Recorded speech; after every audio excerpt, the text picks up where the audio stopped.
Assalamualaikum warahmatullahi wabarakatuh. Selamat pagi, salam sejahtera untuk kita semua. Salam rayu, salam untuk saudara semua yang ada di dalam maupun di luar negeri. Mudah-mudahan berbahagia. Untuk yang sakit, mudah-mudahan cepat sembuh. Yang bekerja mendapat rezeki yang berkah, amin. Kita semua sudah tahu, MK telah memutuskan bahwa tuntutan yang diajukan pasangan Anies dan Caimin serta Ganjar dan Mahfud ditolak. Ya, itulah namanya keputusan MK. Keputusan MK itu mirip dengan keputusan Tuhan, nggak bisa diganggu-gugat.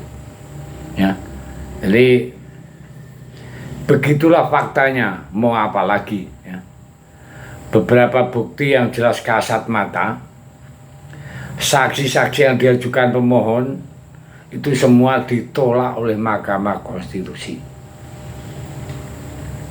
Padahal jelas-jelas ya, kalau kita lihat ada saksi, bukti itu nyata sekali, bukan rekayasa, tapi semuanya diabaikan. Ya, itulah politik kita. Jelas-jelas ada faktual yang cetha welo-welo kalau bahasa Jawa, gamblang ya. Nah, itu dianggap tidak masalah. Ini aneh itu MK ini. Nah, dua substansi yang jelas-jelas itu ya. Yang pertama ya, putusan MK nomor 90 tentang syarat batas usia capres-cawapres ya. Itu kan para hakim MK itu saja kita sudah bisa memutuskan bahwa itu adalah pelanggaran, sehingga Majelis Kehormatan MK atau disebut MK kan sudah memberi sanksi, menjatuhkan sanksi kepada ketuanya MK saat itu adalah Paman Usman. Artinya jelas di sini kan, itu kesalahan yang pertama ya. Ya karena Indonesia ya masih seperti kayak dianggap lelucon kayak Sri Mulat. Kalau Jepang mungkin yang merasa bersalah itu bunuh diri, itu harakiri atau apa namanya. Yang kedua ya, yang jelas-jelas nyata itu faktualnya, yaitu tentang PKPU nomor 25 soal persyaratan pendaftaran capres-cawapres yang belum diubah oleh KPU meskipun sudah ada keputusan Mahkamah Konstitusi. Kan juga masalah itu. Yang harusnya kenapa MK menutup mata semua komisioner KPU kena hukuman ya dari hal tersebut. Hal ini tidak dipertimbangkan sama sekali sama MK. Malah hakim beralasan katanya perubahan PKP itu harus dikonsultasikan DPR. Sementara DPR saat itu sedang reses. Nah, dua hal ini itu udah terang benderang bahwa itu ada kesalahan di perjalanan Pilpres kemarin. Tapi kenapa MK menutup mata, sama sekali tidak dihiraukan hal semacam itu? Apakah MK masuk angin juga? Yang saat ini sudah diganti namanya ketuanya Hartoyo.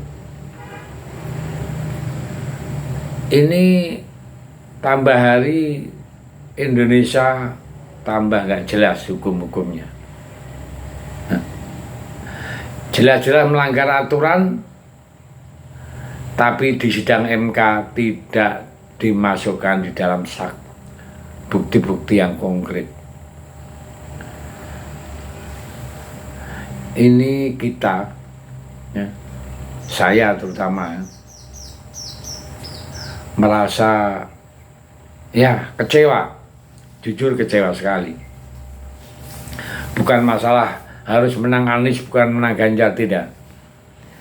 Karena kalau ini sebagai patokan ya, nanti perjalanan ke depan, ya misalnya Prabowo jadi presiden nanti ya, dia akan membuat utak-utik seperti ini lagi.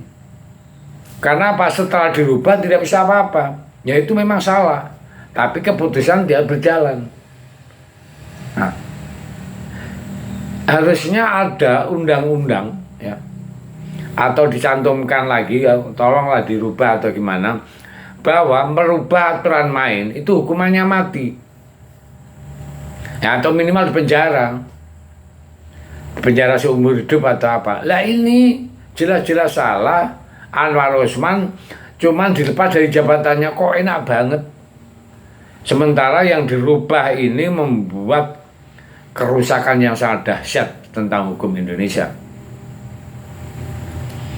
Jadi kita sebagai rakyat biasa mengusulkan buatlah undang-undang untuk para penguasa kalau merubah ya, atau mengutak-atik itu harus ada hukuman yang berat.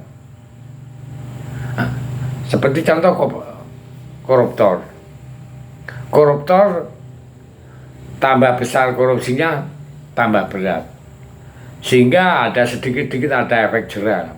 Kalau ini jelas-jelas yang dampak dari perubahan ini sangat luar biasa, malah tidak ada sanksi apapun. Kalau cuma menurunkan jabatannya enak banget, tidak dipecat lagi. Dipecat pun sebetulnya terlalu ringan. Jadi tolonglah sebagai pembuat undang-undang nanti dicantumkan itu sanksi yang harus diberikan kalau penguasa itu merubah aturan-aturan main seperti itu, sehingga ada efek jera, sehingga tidak ada pikiran untuk mengutik-ngutik. Ini udah jelas ya. Karena kalau ini tidak ada pagarnya, siapa jadi penguasa enak banget ngutak-ngutik paling banter, sanksinya sangat rendah sekali. Kalau kita peduli terhadap Indonesia untuk jadi negara maju, semua harus mempunyai etikat yang baik. Jangan berpikiran karena untuk anaknya, untuk saudaranya, untuk temannya, sehingga negara dipertaruhkan seperti ini. Ya sudah, karena keputusan sudah final, yang jelas Prabowo Gibran jadi presiden. Untuk Pak Anies dan Pak Ganjar, ya sudah, legowo lah. Kita tunggu 5 tahun yang akan datang. Kalau mau nyalon lagi, ya, oke. Tahan, jangan emosi. Kita harus menghormati keputusan yang sudah diketok. Terima kasih. Merdeka.